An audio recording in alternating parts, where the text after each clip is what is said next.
দেখো এটা সোডিয়ামের ইলেকট্রন বিন্যাস করে সোডিয়ামের প্রথম কক্ষপথ হচ্ছে 2টা, দ্বিতীয় কক্ষপথে কয়টা 8টা, তৃতীয় কক্ষপথে সরি আমার এটা তৃতীয় কক্ষপথে কয়টা একটা ইলেকট্রন। তো আমি আর বেশি আঁকলাম না।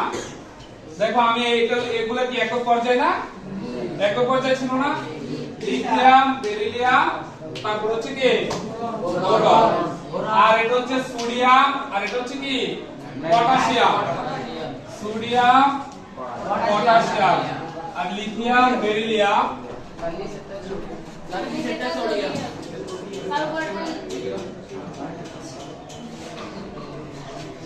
সোডিয়াম, আর এটা হচ্ছে লিথিয়াম।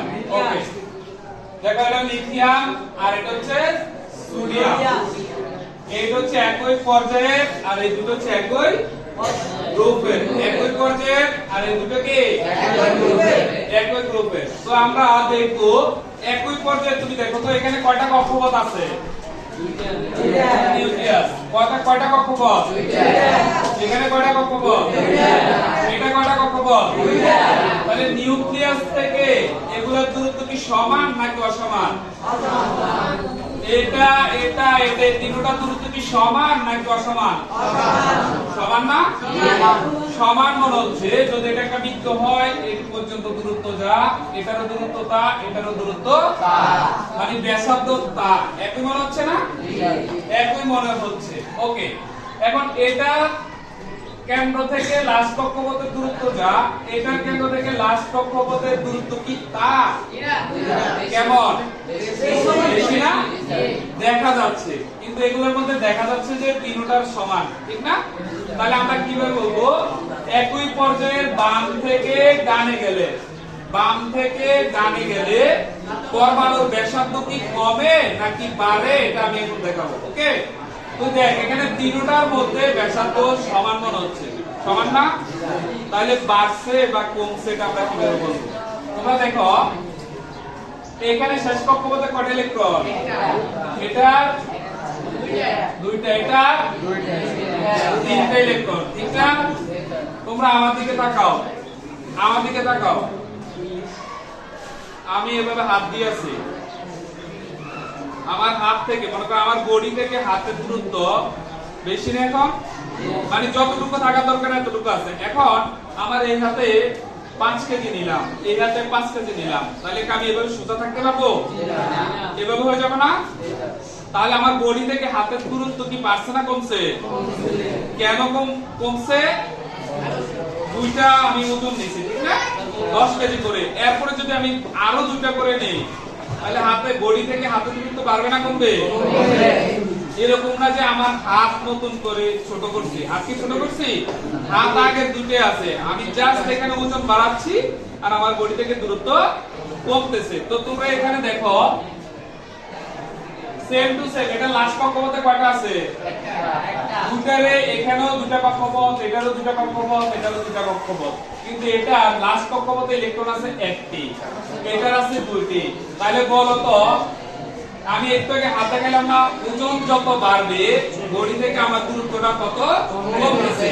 তোমরা ওইটার মতো করে জাস্ট মনে রাখো, যদি কক্ষপথ সংখ্যা একই হয়, লাস্ট কক্ষপথে ইলেকট্রন যত বাড়বে কেন্দ্র থেকে সেই কক্ষপথের দূরত্ব তত কমবে। তাহলে বলতো লিথিয়াম আর বেরিলিয়ামের মধ্যে কোনটার ব্যাসার্ধ কম, বেরিলিয়াম, কারণ হচ্ছে বেরিলিয়ামের লাস্ট কক্ষপথে কয়টা ইলেকট্রন, এবার দেখো বেরিলিয়াম আর হচ্ছে বোরন, তাহলে কোনটার কম হবে ব্যাসার্ধ, কারণ এটা লাস্ট কক্ষপথে কয়টা ইলেকট্রন, তিনটে ইলেকট্রন। এরপরে যদি আরেকটা মৌল নিই তাহলে সেটা ব্যাসার্ধ আরো কমবে। তাহলে আমরা কি বুঝলাম, দেখো একই পর্যায়ের বাম থেকে ডানের দিকে গেলে পারমাণবিক ব্যাসার্ধ কমে, কি হয়, একই পর্যায়ের বাম থেকে ডানের দিকে গেলে পারমাণবিক ব্যাসার্ধ কি হয়, কমে বা হ্রাস পায়। আবার একই গ্রুপেরটা দেখো, একই গ্রুপের উপর থেকে নিচে যদি আসি একই গ্রুপের উপর থেকে নিচে আসতে পারমাণবিক ব্যাসার্ধ বৃদ্ধি পায়। তোমরা এটা দেখতে পাচ্ছ, এখানে একটা দুইটা তিনটা কক্ষপথ বেড়ে গেছে না? এখানে মনে করো তুমি যদি বলো স্যার একটু আগে বলছেন লাস্ট কক্ষপথে ইলেকট্রন যত বেশি এটা দ্রুত কমবে। এখন আমার হাত যদি আরো একটু বাড়ায় দেয়, মনে হয় হাতের সাথে আর একটা হাত জোড়া লাগাইলাম, এই দেখতো এই কলমটা সহ আমার হাত, কলমটা সহ আমার হাত, এই কলমটা সহ যদি হাত হয়, এখন আমার ইলেকট্রন বাড়াইলেও গুরুত্ব বাড়তে থাকবে না, কারণ আমার হাতে তো একটা বেড়ে গেছে, হাত বেড়ে গেছে না? এখানে ইলেকট্রন যদি আমি 20 দিয়ে দিই, কিন্তু নিউক্লিয়াস থেকে ওই কক্ষপথের গুরুত্ব কিন্তু বেড়ে গেছে। তার মানে কি একই গ্রুপের উপর থেকে নিচে গেলে ব্যাসার্ধ বাড়ে না কমে? বাড়ে। আর একই পর্যায়ে বাম থেকে ডানে গেলে ব্যাসার্ধ বাড়ে না কমে? বাড়ে। তাহলে তোমরা বুঝছো? তাহলে আমরা বুঝি পর্যায় সারণীতে একই পর্যায়ে বাম থেকে ডানে গেলে ব্যাসার্ধ কমে, একই গ্রুপের উপর থেকে নিচে গেলে ব্যাসার্ধ বাড়ে। ক্লিয়ার? তাহলে এটা হচ্ছে পরমাণুর আকার বা ব্যাসার্ধ। এরপর আরেকটা আছে আয়নীকরণ শক্তি। কি শক্তি? আয়নীকরণ শক্তি হচ্ছে কোন একটা মৌলের সর্বশেষ কক্ষপথ থেকে ইলেকট্রন বের করতে যে পরিমাণ শক্তি লাগে সেটা হচ্ছে আয়নীকরণ শক্তি। তোমাকে বলবে এটার যে লাস্ট কক্ষপথে ইলেকট্রন আছে এটা থেকে ইলেকট্রন বের করতে বেশি শক্তি লাগে নাকি এটা থেকে ইলেকট্রনগুলো বের করতে বেশি শক্তি লাগে? তাহলে দেখো একই পর্যায়ে বাম থেকে ডানে গেলে ব্যাসার্ধ বাড়ে নাকি কমে বলছি? কমে। তোমরা মনে রাখবা পারমাণবিক ব্যাসার্ধ যদি কমে, পারমাণবিক ব্যাসার্ধ যদি কমে তাহলে আয়নীকরণ শক্তি বাড়ে। আয়নীকরণ শক্তি আবার পারমাণবিক ব্যাসার্ধ যদি বাড়ে, পারমাণবিক ব্যাসার্ধ বাড়লে আয়নীকরণ শক্তি কমে। এখন এটা সময় সংক্ষিপ্ততার কারণে আমরা সুন্দরভাবে উদাহরণগুলো দিতে পারতেছি না। এটা আরো সুন্দর উদাহরণ দেখো তুমি, এটা সর্বশেষ কক্ষপথ, তুমি দেখো এটা হলো সেন্টার, সর্বশেষ কক্ষপথ ইলেকট্রন না যেখানে আছে, এখানে দূরত্ব বেশি না এটা দূরত্ব বেশি? নিচেরটা দূরত্ব বেশি না?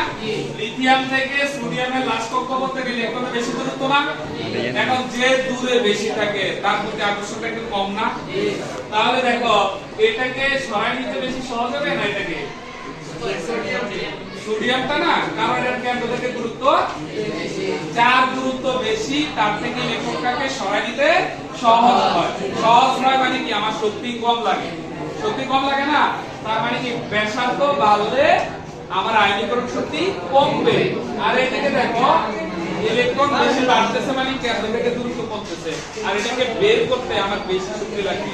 এই জন্য বলছে হচ্ছে একই পর্যায়ে বাম থেকে ডানে গেলে ব্যাসার্ধ কমে আর ইলেকট্রন আয়নীকরণ শক্তি বাড়ে। এটা দুটো বললাম তো। এখন আসবো ইলেকট্রন আসক্তি। একটু আগে ইলেকট্রনকে আমি বের করছি, এখন হচ্ছে ইলেকট্রনকে এটার মধ্যে দিব। ঠিক আছে? সেম টু সেম পারমাণবিক ব্যাসার্ধ কমলে ইলেকট্রন আসক্তি বাড়ে, পারমাণবিক ব্যাসার্ধ বাড়লে ইলেকট্রন আসক্তি কমে। তিনটা জিনিস মিল পাইছি ব্যাসার্ধের সাথে। পারমাণবিক ব্যাসার্ধ বাড়লে আয়নীকরণ শক্তি বাড়ে, ইলেকট্রন আসক্তিও বাড়ে।